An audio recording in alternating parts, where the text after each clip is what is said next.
누가복음 5장 37절부터 38절까지 말씀을 다 같이 봉독하시겠습니다. 새 포도주를 낡은 가죽 부대에 넣는 자가 없나니 만일 그렇게 하면 새 포도주가 부대를 터뜨려 포도주가 쏟아지고 부대도 못 쓰게 되리라. 새 포도주는 새 부대에 넣어야 할 것이니라. 아멘.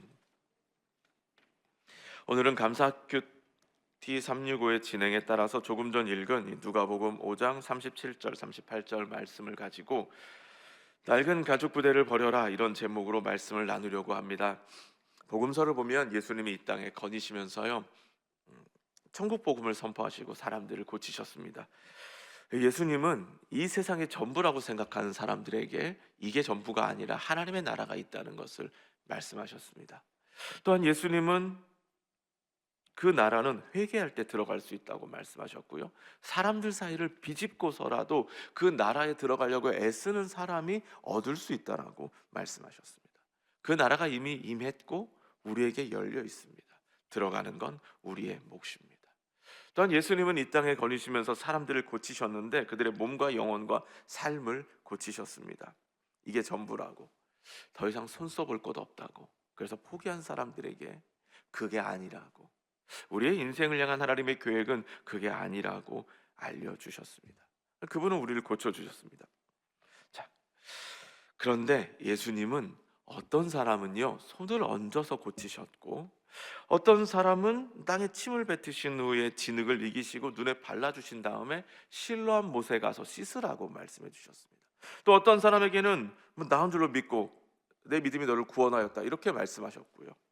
지난 금요일 날 고침받은 10명의 나병 환자 얘기를 들으셨는데 뭐 나았다 뭐 어쨌다 이런 얘기도 없습니다. 그냥 제사장에게 가서 너의 몸을 보여라, 이게 전부입니다. 믿고 갔더니 가는 길에 나았습니다. 이게 다 다릅니다. 치료 방법은 같은 건 딱 하나입니다. 예수님이 고치신다는 겁니다. 그러니 치료 방법과 과정은 예수님께 맡겨야만 합니다. 어떻게 고치실지, 어느 정도의 시간이 걸리실지, 어떤 방법을 써 누구를 통하여 일하실지, 그건 예수님께서 하실 일인 거죠. 그분이 고치기를 바란다면 우리는 그분을 따르는 겁니다. 한 사람의 삶도 이러하다면 여러분, 나라를 바꾸는 일, 하나님의 나라를 건설하는 일은 어떠할까요? 그건 더 예수님의 방법, 예수님의 과정 따라야 하지 않을까요?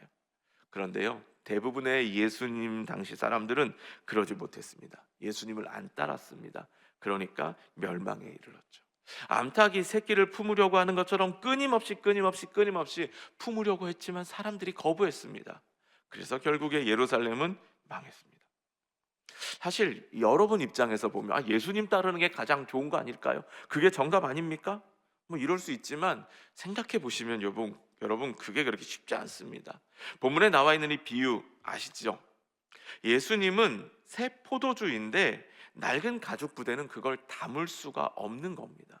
그게 당연한 거죠. 결국에는 터져버리고 맙니다.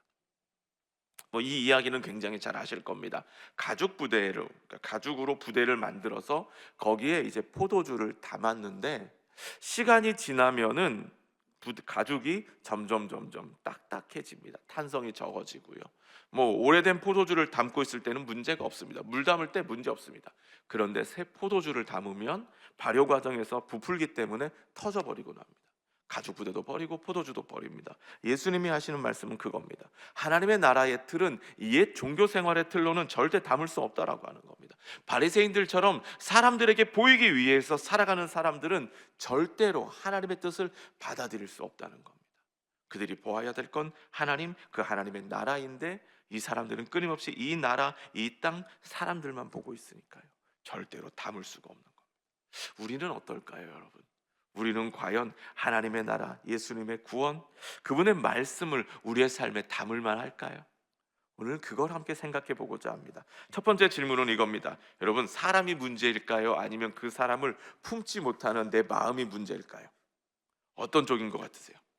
오늘 우리가 읽은 본문은요, 27절부터 39절에 이르는 큰 단락의 일부입니다. 27절을 보면 예수님이 레위라고 하는 사람을 제자로 부르셨는데 이 사람은 세리입니다. 다들 아시다시피 윤리적으로도 도덕적으로도 그리고 종교적으로도 부정한 사람입니다.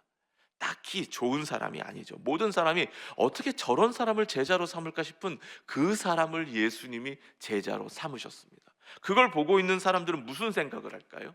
특히나 남들보다 더 의롭다고 살고 있는 자부심을 갖고 있는 바리새인들이 봤을 때 무슨 생각을 할까요?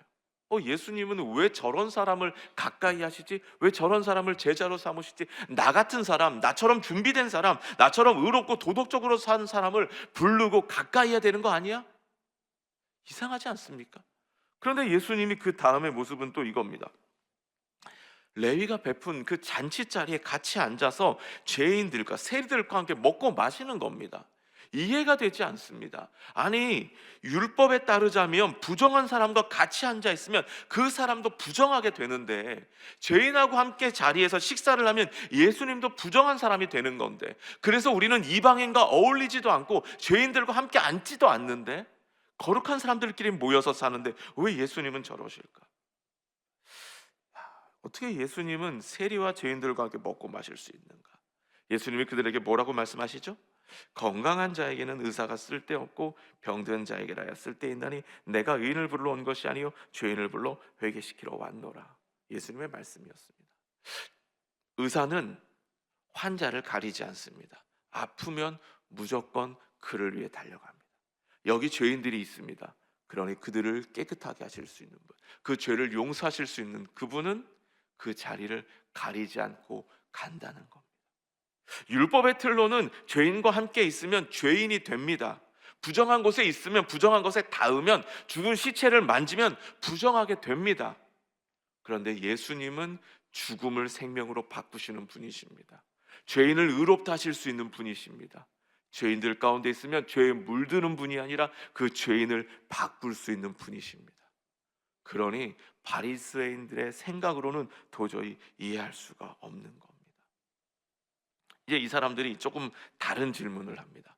이제 나름 그래도 거룩하게 산다고 생각하는 그 침례 요한의 제자들과 함께 이제 물어봅니다. 예수님의 제자들은 왜 금식하지 않습니까? 요한의 제자들은 이렇게 금식하는데 왜 안 하십니까? 사실 이게 예수님의 제자를 이야기한 건데 예수님을 비난한 겁니다. 예수님도 같이 먹고 마시고 계셨으니까요. 아마도 그때는 바리새인들이나 그 침례 요한의 제자들이 금식하던 월요일이나 목요일 중에 하나였을 것 같습니다. 원래 율법에서는요 1년에 한 번 속죄일에만 금식합니다. 그런데 바리새인들은 일주일에 2번 월요일과 목요일 날 금식합니다. 침례 요한의 제자들도 나름 거룩한 삶을 산다고 생각하니까 그 말을 따라서 금식하고 있었겠죠. 그 금식하는 날 예수님은 레위가 베푼 잔치 자리에 세리들과 앉아서 먹고 마시고 계시는 겁니다. 이게 참 말도 안 되는 상황처럼 보이죠. 자, 왜 예수님은 그러고 계시냐는 겁니다. 아니 예수님 먹는 거 좋아하는 거 아니십니까? 그러니까 금식도 안 하고 지금 열심히 잡수시고 계시는 거죠. 그러니까 핑계는 뭐 죄인들 가운데 필요하다 뭐 이런 거지만 사실은 예수님 사실은 먹는 거 좋아하시죠. 그러니까 지금 거기 앉아 있는 거죠. 뭐 이런 뜻인 겁니다. 예수님이 이렇게 말씀하십니다. 성경 덮지 않으셨다면 34절과 35절 말씀 같이 보겠습니다. 뒤에 자막은 안 나올 겁니다. 예수께서 그들에게 이르시되 혼인집 손님들이 신랑과 함께 있을 때 너희가 그 손님으로 금식하게 할 수 있느냐? 그러나 그날에 이르러 그들이 신랑을 빼앗기리니 그날에는 금식할 것이니라. 무엇을 말씀하시죠? 잔치집 신랑이신 예수님이 제자들과 함께 있는데 금식할 수 있느냐는 겁니다. 지금 하나님의 만찬이 이 죄인들 가운데 펼쳐지고 있는데 그때에 금식하며 있을 수 있느냐는 겁니다. 아니요. 지금은 천국 잔치가 열린 시간이니 그 은혜를 맛보는 시간입니다. 내 죄악된 삶을 살았던 내가 하나님 나라의 환영을 받았으니 즐거워하는 시간이지 금식하는 시간이 아니라는 겁니다. 예수님은 또한 말씀하신 거죠. 예수님이 잡히시면 돌아가시게 되면 제자들은 그때에는 금식하게 될 것이라고요. 그 말씀을 하신 다음에 이어지는 게 새 천조각의 비유와 오늘 우리가 읽은 새 포도주의 비유입니다. 둘 다 말하는 건 같습니다. 바리새인들이 절대적으로 신봉하고 있는 그 종교 생활로는 절대로 하나님의 나라를 담을 수 없다는 겁니다. 자, 그러면 예수님이 문제인 걸까요? 예수님을 닮지 못하는 굳은 마음이 문제인 걸까요? 답은 뻔하지 않습니까? 성경 보면 씨 뿌리는 자의 비유가 나옵니다. 천국 복음이 전파되었습니다. 어떤 사람은 길가와 같습니다. 그래서 이게 씨앗이 뿌려지자마자 새들이 와서 먹어버립니다. 어떤 사람은 얇은 흙이 깔려져 있는 밭과 같습니다. 그래서 싹은 났는데 해가 뜨니까 결국에는 뿌리가 없어서 말라 비틀어져 죽어버렸습니다. 어떤 사람은요, 가시떨기에 뿌려진 것 같습니다. 자라기는 했는데 세상의 염려, 재물의 유혹 막혀서 결실하지 못합니다. 그런데 어떤 사람은 좋은 땅에 뿌려져서 말씀을 듣고 깨달았기에 30배, 60배, 100배의 결실을 거둡니다. 예수님은 오늘도 우리에게 새 삶을 주기를 원하시고, 우리를 치료하시기를 원하시고, 우리의 삶을 바꾸기를 원하십니다. 과연 그분을 우리가 모실만 할까요? 내 마음이 정말 예수 그리스도의 집이라고 한다면 내 집은 조금 편한 곳일까요? 아니면 내가 쌓아놓은 거, 내가 나름 자부심을 가지고 있는 거, 내가 소중하게 여기는 거, 이거 인정해 주지 않는다고, 이거 내려놓기 싫어서, 혹시라도 예수님이 이거 포기하라고 할까봐 주저하거나 반대하거나 예수님을 손님처럼 대하는 분은 안 계실까요? 어쩌면 어떤 분은, 목사님, 제가 지금까지 어떤 삶을 살았고 제가 얼마나 애써서 지금 이 삶을 이룩해 놓았는지 모르니까 지금 저렇게 속편한 소리를 하고 계신다고.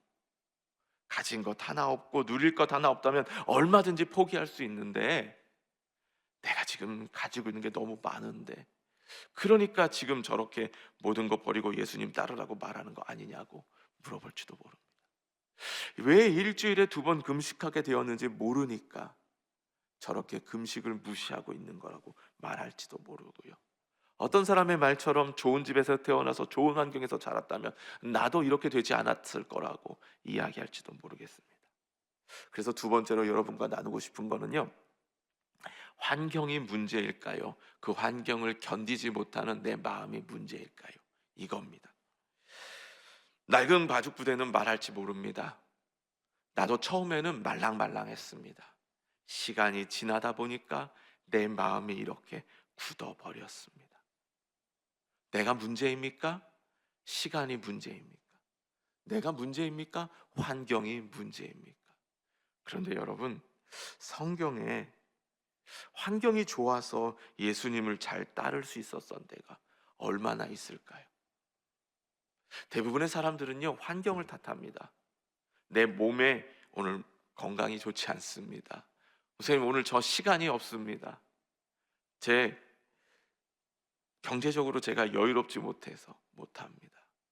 많은 사람이 환경을 이야기하는데 성경에서 환경 좋아서 예수님 따르고 하나님 말씀에 순종한 사람 별로 없습니다. 제가 어제 일부 설교 때 아브라함에 대해서 이야기했으니 이어서 말씀드리겠습니다. 아브라함이 말입니다, 이제 그의 아버지가 시작한 거죠. 갈대아 우르에서 가족들을 데리고 떠났습니다. 가나안 땅에 가고자 했으나 못 갔습니다. 하란에서 돌아가셨습니다. 아브라함이 하나님의 부르심을 받은 건 갈대아 우르였지만 차마 아버지가 계시기 때문에 떠나지 못하고 그냥 아버지를 따라서 왔습니다. 자, 그런 마음 가운데 하란에서 아버지가 돌아가시자 이제 본격적으로 하나님 말씀에 순종하겠다 생각하고 약속을 향하여 나아갔습니다. 그래도요, 여러분, 그건 절대로 쉽지 않습니다. 가나안 땅에서 사람을 보내와서 우리가 당신의 집과 땅을 마련했으니 오기만 하십시오라고 한 것도 아니었고요, 낯선 이방인들을 환영해주는 문화도 아니었습니다. 가다가 강도떼를 만날 수도 있고 이방인이라고 차별받을 수도 있습니다. 그게 두렵습니다. 그렇지만 하나님이 말씀하셨으니 순종하며 나아갔습니다. 환경이요, 절대로 도와주지 않지만 하나님의 말씀이니 순종했습니다. 모세를 말씀드리겠습니다. 모세는 이제나 저제나 하나님이 언제나 나를 부르실까 이러다가 부르심 받은 게 아닙니다. 하나님, 지금이라도 저한테 맡겨만 주십시오. 제가 그러면 가서 모세랑 단판 짓고 이스라엘 백성 건지겠습니다. 이럴 때에 하나님이 나타나서 모세를 사용하신 게 아니었습니다. 나이 먹고 힘도 없고 내 인생은 여기가 끝인 것 같고 나는 고작해야 장인어른 집에서 얹혀 살면서 양떼나 지키는 게 전부라고 생각했던 그때에 모든 자신감, 자존감 다 버려버린, 낮아져 버린 그때에 하나님은 찾아오셔서 내가 너를 통하여 이 일을 하겠다고 말씀하셨습니다. 주저할 수밖에 없는 상황이었습니다. 그러나 하나님이 함께 가신다고 하니까 순종했습니다. 12명의 정탐꾼이 가나안 땅을 둘러보고 와서 보고했습니다. 여호수아와 갈렙, 눈으로 봤을 때 이 정도면 한번 해볼 만합니다. 싸워볼 만합니다. 한번 갑시다. 이래 가지고 싸우자고 한 거 아닙니다.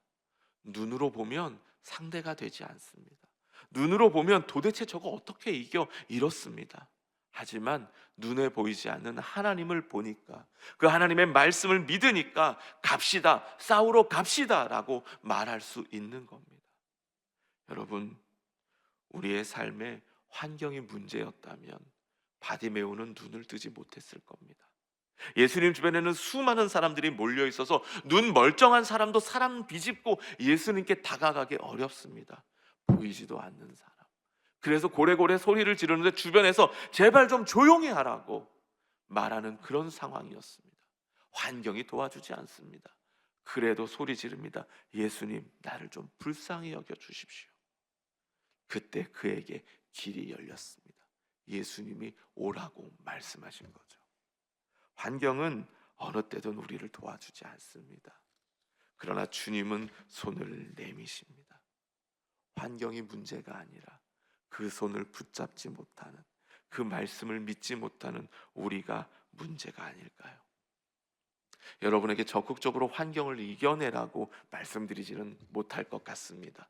저도 그렇게 적극적으로 환경을 이겨내기는 어렵거든요. 하지만 적어도요, 여러분, 환경에 휩쓸리지는 않으셨으면 좋겠습니다. 돛을 잃은 배처럼, 노젓는 걸 포기해버린 배처럼 물결 따라 흘러가진 않았으면 좋겠습니다. 거슬러서 올라가지는 못할지라도 적어도 이 자리에서 내가 이 환경에 주저앉지는 않겠습니다. 이 환경을 핑계대지는 않겠습니다. 환경을 이유로 환경 뒤에 숨지는 않겠습니다. 내 시간, 사실은 내 게으름이고 사실은 내 연약함이고 내게 문제가 있는 건데 남 탓하고 환경 탓하고 시간 탓하면서 그 뒤에 숨지는 않겠습니다. 그렇게 당당히 하나님 앞에 나올 때 그분은 우리를 도우시고 우리에게 말씀하실 겁니다. 그리고 우리는 그 말씀의 능력을 경험하게 될 겁니다. 세 번째 나누고 싶은 건 이겁니다. 그러면 여러분, 하나님의 말씀이 문제인 걸까요? 그 말씀을 담지 못하는 내 마음이 문제인 걸까요? 가족부대는 이렇게 말할지 모르겠습니다. 아니, 그냥 묵은 포도주만 담으면 됐지, 왜 새 포도주를 담아가지고 문제를 일으키는 겁니까? 이럴 수 있지 않겠습니까? 본문 39절 같이 함께 볼까요? 39절입니다. 묵은 포도주를 마시고 새 것을 원하는 자가 없나니 이는 묵은 것이 좋다 함이니라. 자, 여러분, 우리가 바라는 건 하나님이 원하시는 새 삶일까요? 아니면 내가 살고 싶은 삶일까요? 나는 내가 만들어 놓은 그림에 하나님이라는 붓과 물감을 가져다가 그림 그리기를 원하는 걸까요? 아니면 하나님이 나를 깨끗하게 지우시고 그 위에 하나님이 그리고 싶은 그림을 그리기를 원하시는 걸까요?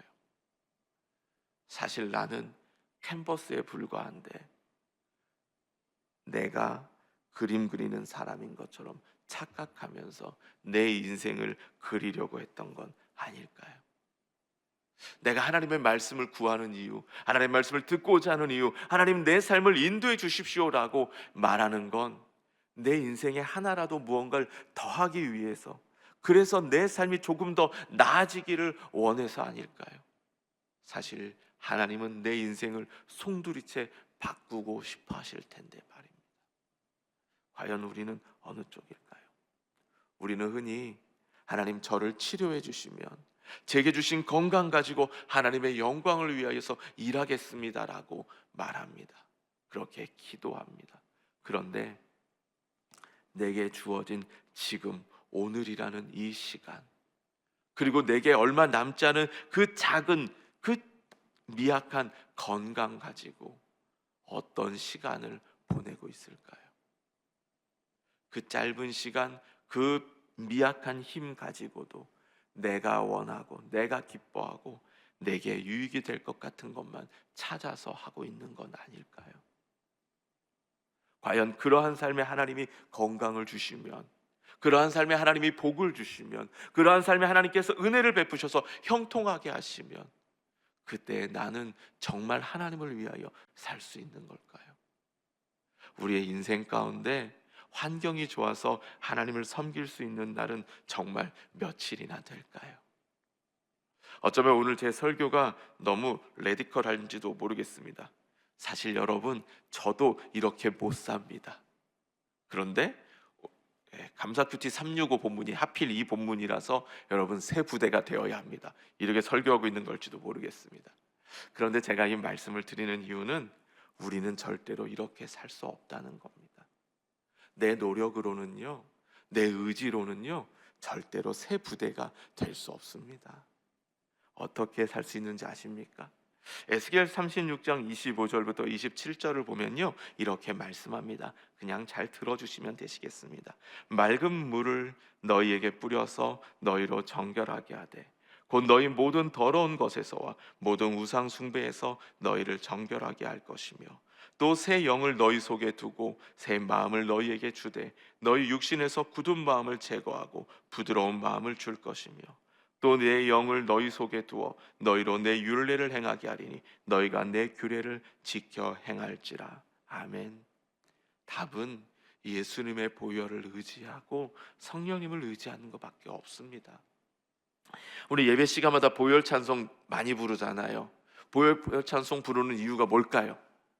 예배 중에 신나는 곡 몇 개는 필요하기 때문에 부르는 걸까요? 아니죠. 우리의 모든 삶이 그분의 보혈이 예수님의 피로 정결케 하시는 것이 없이는 살 수 없기 때문이죠. 왜 성령님을 그렇게 강조하고 성령에 충만하자고 이야기할까요? 성령님이 아니시면 나는 늘 굳은 마음으로 돌아갈 수밖에 없기 때문입니다. 내게 새 마음을 주시는 분, 내게 나를 새 부대로 바꾸시는 분, 내 굳은 마음을 제거하시고 내게 부드러운 마음을 주시는 분, 그분은 성령님이시기 때문입니다. 오늘 여러분 예수님의 보혈을 의지하며 우리의 모든 삶의 연약함을 아뢰시고 또한 성령님의 능력을 의지하면서 성령님 저를 좀 불쌍히 여기셔서 도와달라고 기도할 수 있었으면 좋겠습니다. 그게 그리스도인의 삶입니다. 같이 기도하겠습니다. 하나님 아버지, 오늘도 우리에게 은혜를 베푸사 예수님의 보혈로 우리를 정결하게 씻어주시고 오늘도 우리와 함께 하시는 성령님의 능력으로 우리의 삶을, 우리의 마음을 새롭게 하여 주시옵소서. 우리의 노력으로는 다시 낡은 가죽부대밖에 될 수 없습니다. 그래서 낡은 포도주밖에, 묵은 포도주밖에 담을 수 없습니다. 그러니 성령님 제게 부드러운 마음, 새로운 마음 주시고 새로운 삶을 허락하여 주셔서 새 포도주 예수님을 담고 모시고 살아가게 하여 주시옵소서. 오늘도 우리의 삶에 그 놀라운 일들을 이루어 가실 하나님을 찬양하며 예수님의 이름으로 축복하며 기도하였습니다. 아멘. 하늘에 계신 우리 아버지여, 이름이 거룩히 여김을 받으시오며 나라가 임하시오며 뜻이 하늘에서 이루어진 것 같이 땅에서도 이루어지이다. 오늘 우리에게 일용할 양식을 주시옵고 우리가 우리에게 죄 지은 자를 사하여 준 것 같이 우리 죄를 사하여 주시옵고 우리를 시험에 들게 하지 마시옵고 다만 악에서 구하시옵소서. 나라와 권세와 영광이 아버지께 영원히 있사옵나이다. 아멘. 이제 나라와 민족을 위해서 기도하고요, 여의도 순복음교회와 이영훈 대표 총회장님의 건강과 목회 사역을 위해서 기도하겠습니다. 여의도 순복음 분당교회와 황선욱 담임 목사님의 건강과 목회 사역을 위해서 기도해 주시고요, 특별히 담임 목사님께서 제7회 한반도 평화를 위한 한미 지도자 기도회 준비위원장으로 섬기고 계십니다. 기도회가 잘 진행되어서 동행하고 참석하는 모든 분의 기도가 응답되도록 기도 부탁드리겠습니다. 또한 교회의 재직과 주의 종들, 파송된 선교사님들을 위해서 다 같이 주님의 이름 3번 부르고 간절히 기도하겠습니다. 주여, 주여, 주여.